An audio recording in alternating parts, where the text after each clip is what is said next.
been a while since I recorded one of these. Be nice to me. So, back in June, I started playing Street Fighter 6, and before that point, I never really gave getting good at a traditional 2D fighter a fair shot. Like, all I knew was Super Smash Bros., which is a baby game for babies. Street Fighter 6, on the other hand, is a big boy game for babies, so I figured it would be a perfect introduction to the genre. That was explosive. Which isn't to say that I've never touched a fighting game before in my life, just never practiced one to any real degree of competency. So naturally, when I started playing, I picked Chun-Li as my main, one of the most technically advanced characters in the entire game, and threw myself into online ranked. You lose! And threw myself into training mode. To demonstrate my fundamental misunderstanding of the game mechanics, let me show you a little bit of footage of me attempting to do one of the easiest combos in the game, forward medium punch into fireball. Folks, it took me 30 minutes to do this accidentally. It took me 10 minutes afterward to do it on purpose. After racking my brain and wrecking my fingers, I didn't know what a cancel was.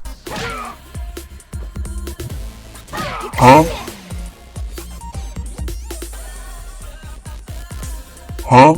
But I eventually did learn to do that combo and other combos, and I'm really starting to understand that satisfying feeling of adding yet another tool to my repertoire, that great feeling of growth and improvement that comes intrinsic in fighting games. I get it, guys. I get it. And I'd say I've grown quite a lot as a Street Fighter player, if I do say so myself. Despite the hardships that plagued the beginning of my journey, I have honed my mind and my body into a veritable machine built to execute skillful combos like this. Okay, I'm still dog water, but at least I'm platinum dog water, so show a little respect. And as I'm queuing up with my dog water Chun-Li, just itching to get my ass beat for the 17th game in a row, I often find myself thinking, gosh, it sure would be nice to lose in a different outfit. Don't get it twisted. This video is an excuse for me to play dress up with Chun-Li. Let's get started. As I was saying before, I've only tried out a few fighting games in the past, but one of those was Tatsunoko vs. Capcom for the Wii. I had no idea how to play it, nor did I recognize like 80% of the roster, but the giant robots and the flashing colors made my brain tingle, so I had a good time. And hey, Chun-Li was there. And so were these bird brains. Ken the Eagle, Jun the Swan, and Joe the Condor. They, along with Ryu the Owl and Junpei the Swallow, belong to a 1970s anime called Science Ninja Team Gatchaman, which sounds a lot like an incredulous response to first hearing about a science ninja team. Science Ninja Team? Gatchaman. They are an intergalactic environmentalist superhero team that battles alien mechas with the power of martial arts, friendship, and their supersonic space plane called the God Phoenix, equipped with something called, bird missiles, which I assume, due to their environmentalist values, are the most ecologically friendly kind of missile? Now, eagle-eyed viewers will have caught on to a very subtle ornithological theme at play here in the old SNTG, but they definitely could have taken this a lot further in my opinion. I mean, there's no ostrich, there's no toucan, no chickadee, heck, at least add a hawk to a team like this. But if Chun-Li were to get a bird-themed costume inspired by this show, I think it would look like a secretary bird. My reasoning is that Chun-Li and secretary birds have two things in common. One, they have this air of austere beauty, although one definitely works much harder at it than the other. And they both have a habit of kicking things until they stop moving. So I attempted to adapt the features of the secretary bird to the Gatchaman uniform, namely the elegant orange orbital feathers and the crown-like crest that influenced the design of the helmet. The long legs inspired the thigh-high boots, and the somewhat geometric plumage on the secretary bird, like the squared-off ridges of the wings, inspired the square ridge of the cape, even though it's a lot more stylized, obviously, in the costume. And the illustration is okay. You know, I was content with it at the time, but, you know, honestly, something kind of funny happened as I started to create the other art for this video. I got better at it. And then I got worse again. And then I got better again. Brother! Gee, it's almost like artistic progress isn't qualified by improvement on a linear scale, but instead manifests through the lessons accrued through each great, terrible, and unimpressive experiment until the potpourri of successes and failures, practice marks, and spontaneous strokes become mirrored as one skill and expression, all contributing to the never-ending process of reshaping your creative identity. Which is to say, I drawed the picture again, but gooder this time. Do you like my orb, by the way? I like my orb. I feel like a wizard speaking into a mystical chalice with no handle, like I can sip from the electronics, like one might partake in the arcane secrets of the deep. Now, aside from the improved line work and coloring, this version does have a couple differences. For one, the pose was changed slightly. Chun-Li? For one, the pose was changed slightly. Chun-Li's head is now facing to the right because the other illustrations at the time had her head facing to the left. Yes, that is the actual reason. I also gave her a little claw hand to reference how secretary birds have large talons. Large talons. And then I gave her some golden arm bracers and a cooler looking belt. And I also unified the color scheme to be a bit more white and gray as opposed to predominantly blue so that it would match the secretary bird color scheme a little bit more, but I still kept the blue coloration underneath, like the dark blue instead of like a black on a secretary bird, so that it would reference Chun-Li's classic colors at the same time. Unified, you get it. And wouldn't you agree that it looks so much cleaner than the previous illustration? Of course you would.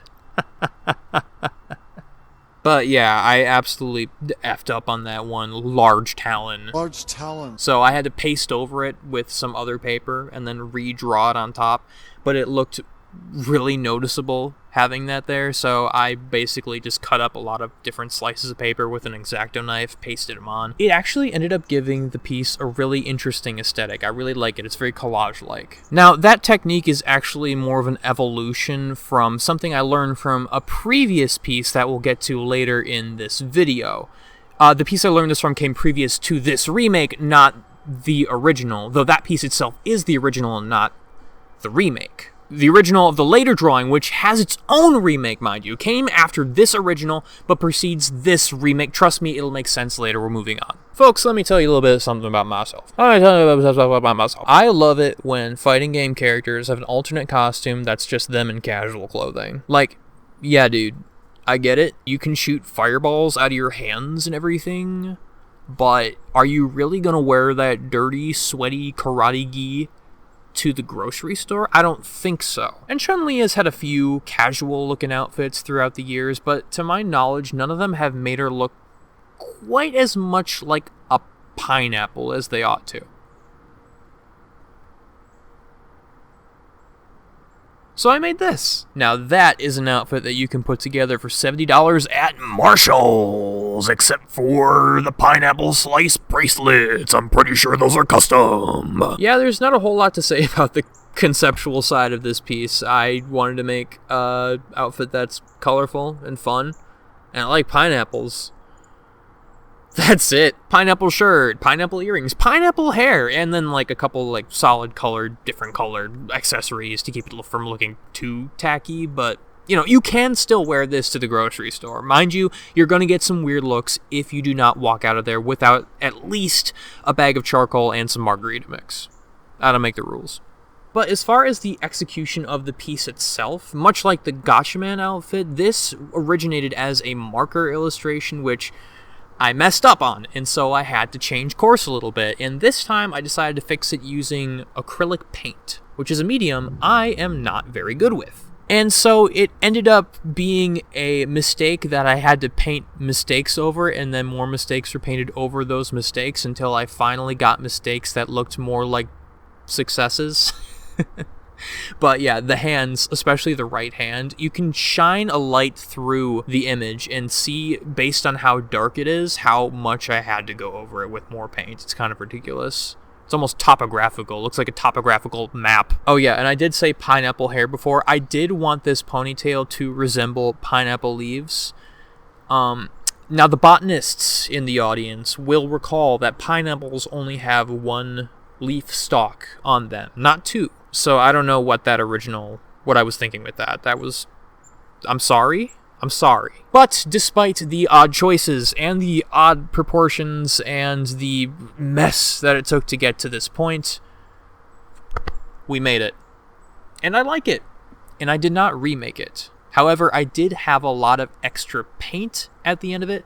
So you'll notice in the bottom left corner of the image where all of that swatching is, I kind of just extended that out and painted over all of the rest of the piece, all over the paper, just a bunch of shapes and colors and stuff to make all of that swatching look a little bit more intentional when it came to the final piece. Look, I got a swatch. A guy's got a swatch. And I used the rest of the paint, because there was a lot of paint left, to create this looming entity of pure shadow emerging from its cocoon of intertwining forms of color and life. Sort of as a reminder that, we all must one day perish. But we are alive right now. And we must continue to live. I still like my orb. I still feel like a wizard. Or maybe a wizard's apprentice, who doesn't know how to ponder the orb quite yet, who doesn't fully grasp the magnanimity of the power within and its connection to all living things. And I also don't have a beard. Alright, so before we get to our final costume, I'm going to learn y'all some art history. Buckle in. Li Yuan-Chia was a multidisciplinary artist, poet, curator, and event organizer. He was born in 1929 in the Guangxi region of China, where he stayed until 1949 when his artistic ambitions took him to Taipei, where he helped establish the Tan Fan Group, an artist collective dedicated to expanding the avant-garde movement in Taiwan's art scene. Later, he lived, learned, and created art in Bologna and London, before eventually settling in the village of Banks, located in the Cumbria region of northern England in 1967, where he'd spend the rest of his life. There, in 1972, on some land that he bought from a friend and fellow artist, Li started the LYC Museum, where over the next decade he would give over 300 local artists the opportunity to showcase their work. The museum closed down in 1983, but Li would continue to create until his death in 1994. By all accounts, Li Yuan-Chia was a generous and hospitable man who cared deeply about his many friends and wanted to pay forward the opportunity to make art and have that art be seen to as many people as he could, despite the financial hardships and the racial prejudices he faced. And it's kind of a shame that he's not more well known. But if you are interested in learning more about him, I found some really cool articles and videos and galleries online, and I'll send you some links in the description. I'll leave them there. I won't personally send you links. That is fishy. Li Yuan-Chia worked with a variety of different mediums during his career, including but not limited to mobile sculptures, silkscreen prints, photography, wall installations, furniture, and collage, but the works that inspired the costume I made were his abstract brush paintings from his time in Taipei. Li employed the techniques of traditional Chinese calligraphy to create these beautiful abstract compositions that deliver many moments of exciting brushwork that intermingles the organic and geometric to create a feeling of movement which keeps your eyes darting around the piece. Also, this one looks like a karate guy kicking a shark. However, the main painting that inspired the costume that I made was this diptych. I really love the interplay between the light and the dark, and I thought it would be an excellent basis on which to create a costume. So I knew that the outfit would likewise be split between light and dark, and I would attempt to retain that color scheme of this painting, one half being that purpley blue and the other half being that cream color, with the addition of a red grid-like pattern that is borrowed from some of Li's other brush paintings. I was also originally going to have some thick black lines draped across the outfit in a calligraphic manner, but then I felt like it would be too heavy for the purposes of this outfit. Instead, I colored the sleeves and the inside of her pseudo skirt situation, and I colored them black to sort of evoke that aspect of Li's brush paintings. I also wanted to include a large bow-like adornment that matched the contour specifically of one of these calligraphy lines. That didn't really work out, but you'll see later. And then I also wanted to include this hair ornament that looked sort of like a bird flying away, that kind of shape, like the shorthand for the V for the bird flying away.